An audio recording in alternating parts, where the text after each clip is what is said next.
আসসালামু আলাইকুম ওরহমাতুল্লাহি ওবারাকাতু। ভাই কি টিভি নতুন আর কি ভিডিওতে সবাইকে স্বাগতম।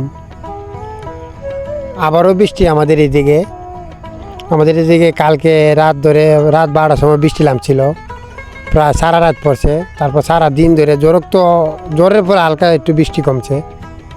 আসলে এবারে বছরটা আমাদের কৃষকদের ভালো যাচ্ছে না, কারণ এবারে বছরটি যেবেলা বৃষ্টি দেয় প্রচুর বৃষ্টি দেয়, আর যেবেলা রোদ দেয় প্রচুর রোদ দেয়, গরম দেয়। যাই হোক, আজকে কী কাজ করছে অবশ্যই আপনাকে দেখানোর চেষ্টা করবো ভিডিওতে। এই যে জমিটা দেখতে পাচ্ছেন, এটা আমাদের সিমের জমিতে লাই শাক বাইন করেছিলাম।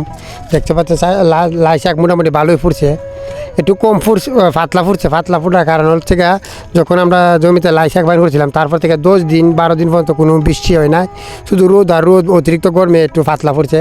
যাই হোক, লাই শাক ফাতলা ফুটলেও হয়, খুবই সুন্দর হয়, কারণ লাই শাক অনেক মোটা হয়, এর জন্য ফাতলা ফুটলেও হয়। এরপরে আসলাম টমেটো জমিতে, টমেটো জমিতে জানডা খাড়াই দিতেছি, কারণ অতিরিক্ত বৃষ্টিতে টমেটো অনেক ক্ষতি হয়, টমেটোগুলো পেটে যায়, পচন ধরে এবং ফুলগুলি নষ্ট হয়ে যায়, এবং জ্বরও সময় মানে গাছে শ্যামা লাগবার সম্ভাবনা থাকে, কারণ কালকে রাত দিয়ে বৃষ্টি, আরও বৃষ্টি হবার সম্ভাবনা। এই জন্য খালটা ভালোভাবে খাড়াই দিচ্ছি, যাতে পানিগুলা জমি থেকে খুব দ্রুত বের হয়ে যায়। এর জন্য খালটি খাড়াই দিচ্ছি। কীভাবে দেওয়া হচ্ছে দেখতে পাচ্ছেন, বৃষ্টির মাঝে বৃষ্টি পড়তেছে, তারপরে কাজ করা লাগে।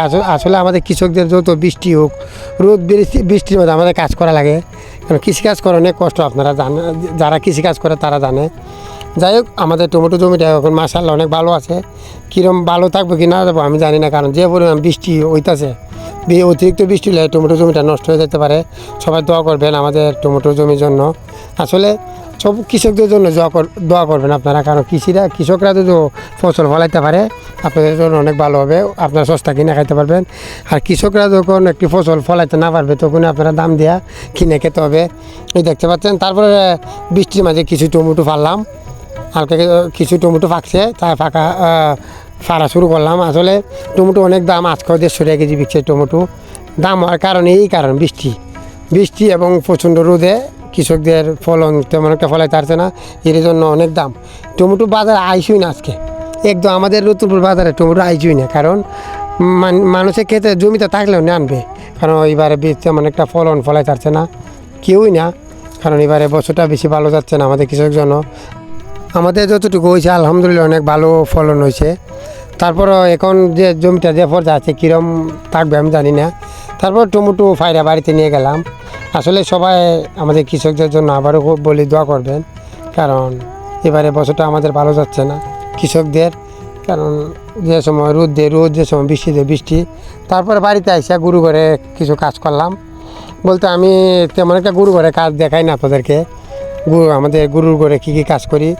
আসলে আমরা একবার সকালে গরুগুলো গোসল করাই, তারপরে গরুগুলো খানা দেই, গোসল করার পরে গরুগুলো দুধ দহন করা লাগে, খানা দিয়া দুধ দহন করা লাগে, তো দুধ আমি নিজেই দহন করি সবসময়। তারপরে এখন একবার জ্বরক তো দেখতে পাচ্ছেন গরুগুলোকে গোসল করানো হচ্ছে, ভালোভাবে গোসল করা। আমাদের মোট 13টি গরু আছে এখন। যাই হোক, গরুর হয়তো মানে একটা যত্ন করতে পারি না, কারণ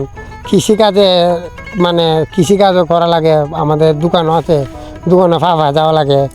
তারপরে মানে গরুর তেমন একটা সময় দিই না, আমি খুব কম দিই গরুর ভিতরে সময়।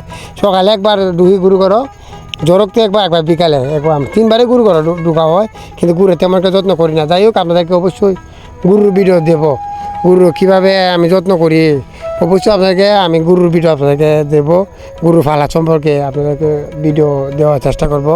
আপনারা যারা নতুন মানে পেজটি অবশ্যই ফলো দিয়ে রাখবেন, আর যারা ইউটিউব থেকে দেখছেন তারা অবশ্যই চ্যানেলটি সাবস্ক্রাইব করে রাখবেন। আর দেখতে পাচ্ছেন গরুগুলো গোসল করা হচ্ছে, গোসল করার পরে তারপরে 3টার সময় 3:30টার সময় একটু হালকা একটু বৃষ্টি কমছে, বৃষ্টি কমার পর আমি চলে গেলাম টমেটো জমিতে ওষুধ দেওয়ার জন্য।